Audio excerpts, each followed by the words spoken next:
Hello दोस्तों, आपका स्वागत है सत्यम डिफेंस एकेडमी में।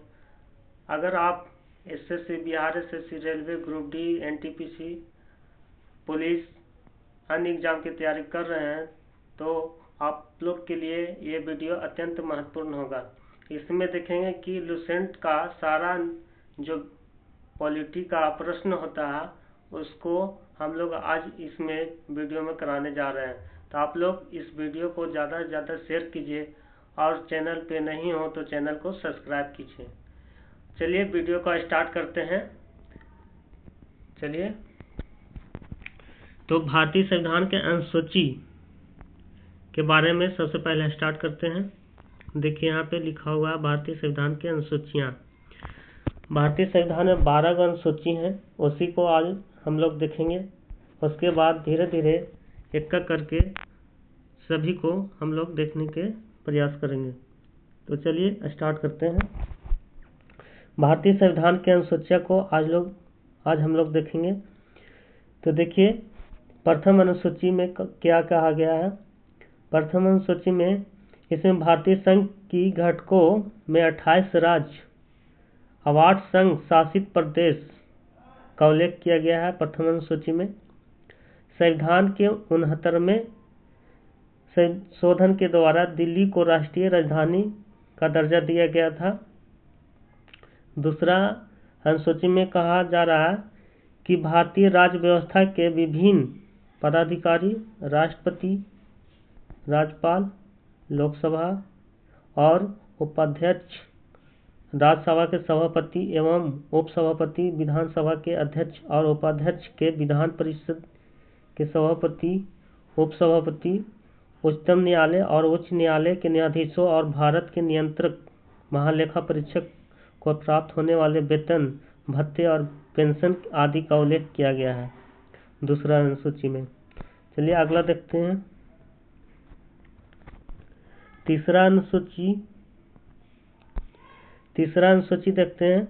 तीसरा अनुसूची में कहा गया कि इसमें विभिन्न पदाधिकारी जैसे मंत्री, उच्चतम न्यायालय, उच्च न्यायालय, न्यायाधीश द्वारा पद ग्रहण करने के समय ली जाने वाली शपथ। तीसरा अनुसूची में कहा गया कि कोई भी न्यायाधीश उच्चतम न्यायालय में कार्यरत होगा तो शपथ लेने का उल्लेख किया गया है तीसरा अनुसूची में।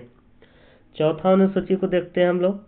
चौथा अनुसूची में कहा गया है कि इसमें विभिन्न राज्यों तथा संघीय क्षेत्रों की राज्यसभा में प्रतिनिधित्व का विवरण दिया गया है।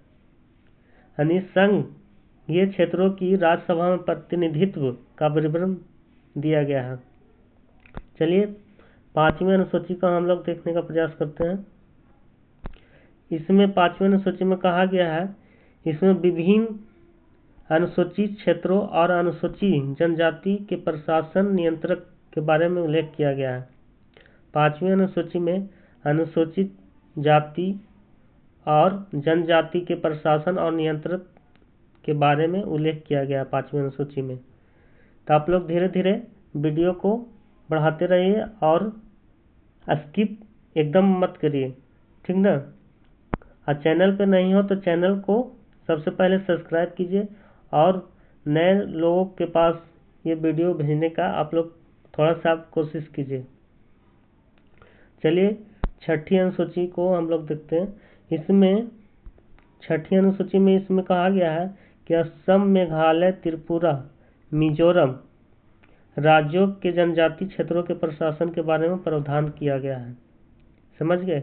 इसमें कहा जा रहा है कि असम, मेघालय, त्रिपुरा और मिजोरम राज्यों के जनजाति जो होते हैं ना उसके प्रशासन के बारे में प्रावधान दिया गया है। सातवीं अनुसूची में कहा जा रहा है इसमें केंद्र राज्यों के बीच शक्तियों का बंटवारा किया गया है।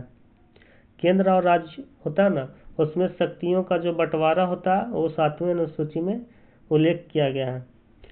इसमें अनुसूची में सरकारों द्वारा शुल्क एवं कर लगाने के अधिकारों का उल्लेख है। इसके अंतर्गत 3 सूचियां होती हैं, संघ सूची, राज्य सूची, समवर्ती सूची। चलिए एक एक करके सभी को देखते हैं। पहला संघ सूची। इस सूची में विषय केवल केंद्र सरकार कानून बनाती है। संघ सूची में केवल केंद्र सरकार कानून बनाती है और राज्य सूची में केवल राज्य सरकार कानून को बनाती है। संविधान के लागू होने के समय इसमें 97 विषय थे और वर्तमान में अभी पूछेगा कितना विषय है तो 100 और पहले कितना था 97। संघ सूची के कुछ महत्वपूर्ण विषय है देश की प्रतिरक्षा, विदेशी मामले, युद्ध एवं शांति, रेल डाक तथा तार मुद्रा बैंकिंग, परमाणु शक्ति आदि। जिसमें कि शांति, रेल डाक, तार मुद्रा बैंकिंग ये सब शक्तियों का किससे दिया गया तो संघ सूची को दिया गया है। इसमें सैनिक, आर्मी ये सब संघ सूची के अंतर्गत आते हैं। राज्य सूची में देखिए, राज्य सूची इस सूची में दिए गए विषय राज्य सरकार कानून बनाती है। हम बोले ना कि राज्य सूची में राज्य सरकार कानून बनाती है और केंद्र में केंद्र सरकार कानून बनाती है। राष्ट्रीय हित से संबंधित केंद्र सरकार भी कानून बना सकती है। संविधान के लागू होने के समय इसके अंतर्गत 66 विषय थे, लेकिन वर्तमान में 61 विषय हो गए हैं। 5 विषय राज्य सूची में शामिल कुछ विषय है, जैसे में शांति और व्यवस्था, पुलिस प्रशासन, जेल स्थानीय शासन, कृषि, जन स्वास्थ्य राज्य के अंतर्गत आते हैं। राज्य सूची के अंतर्गत ये सब आते हैं। चलिए समवर्ती सूची के बारे में हम लोग ध्यान देंगे। समवर्ती सूची में केंद्र और राज्य दोनों कानून बनाते हैं। इसमें समवर्ती सूची में केंद्र और राज्य दोनों मिलकर कानून को बनाते हैं। इसके अंतर्गत दिए गए केंद्र एवं राज्यों दोनों सरकार कानून बना सकती है, परंतु कानून के विषय समान होने पर केंद्र सरकार द्वारा बनाया गया कानून ही मान्य होगा। समझ गए? अगर दोनों मिलकर कानून बनाया तो सबसे ज़्यादा मान्य किसे होगा? केंद्र सरकार को होगा। राज्य सरकार द्वारा बनाया गया कानून केंद्र सरकार के कानून बनाने के साथ ही समाप्त हो जाता है। संविधान लागू होने के, चलिए अगला स्टेप देखते हैं।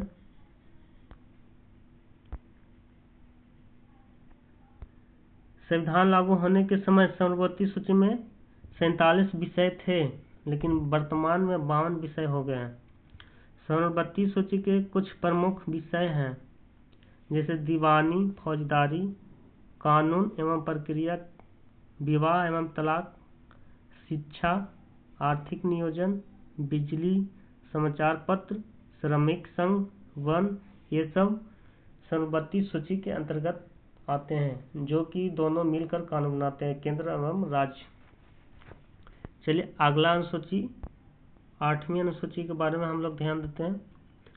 8वीं अनुसूची में कहा जा रहा है कि इसमें भारत के 22 भाषाओं का उल्लेख किया गया है। मूल रूप से 8वीं अनुसूची में 14 भाषाएं थी। 1967 के 21वां संशोधन में सिंधी को 1992 ईस्वी में 71वां संविधान संशोधन में कोंकणी, मणिपुरी, नेपाली और 2003 में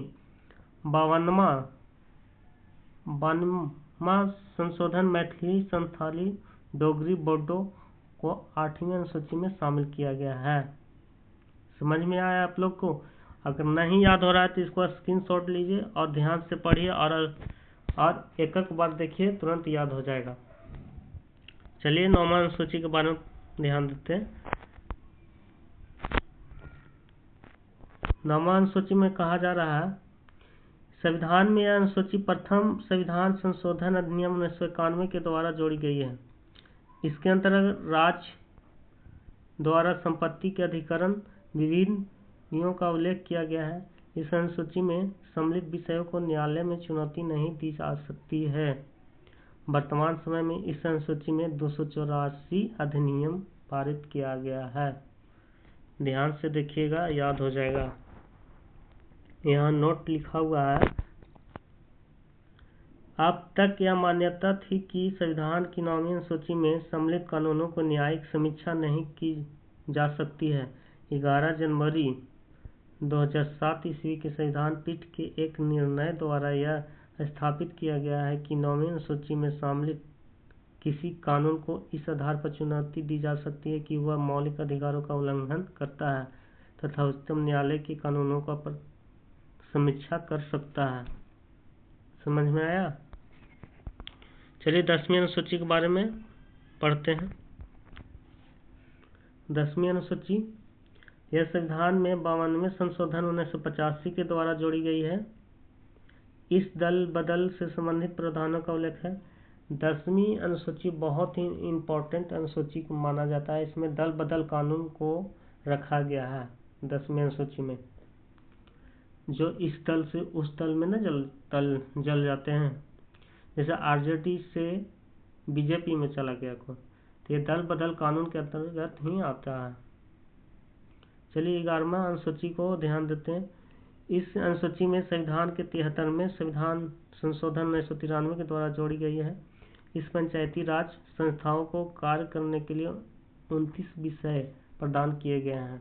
कितना विषय प्रदान किए गए हैं 11वीं अनुसूची में? तो 29 विषय को प्रदान किया गया है।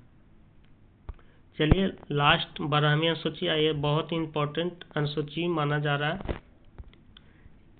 अनुसूची से सभी एग्जामों में प्रश्न पूछा जाता है, जो अनुसूची को पढ़ना बहुत ही इम्पोर्टेंट है। 12वीं अनुसूची, यह अनुसूची संविधान में 74वें संविधान संशोधन 1993 के द्वारा जोड़ी गई थी। इसमें शहरी क्षेत्रों को स्थानीय स्वशासन संस्था को कार्य करने के लिए 18 विषय प्रदान किए गए हैं। कितना विषय प्रदान किए गए हैं? 18 विषय। चलिए दोस्त, अगर चैनल पर नहीं हो तो चैनल को सब्सक्राइब कीजिए और ज़्यादा से ज़्यादा वीडियो को शेयर करने का प्रयास कीजिए। चलिए अगला नेक्स्ट स्टेप में पूरा हम लोग मौलिक अधिकार संशोधन, ये सब आर्टिकल, नीति निर्देशक तक, इस सब के बारे में चर्चा करेंगे। तो आप चैनल से जुड़े रहिए और चैनल को ज़्यादा से ज़्यादा शेयर करने का प्रयास कीजिए और लाइक करना न भूलिए। थैंक्स।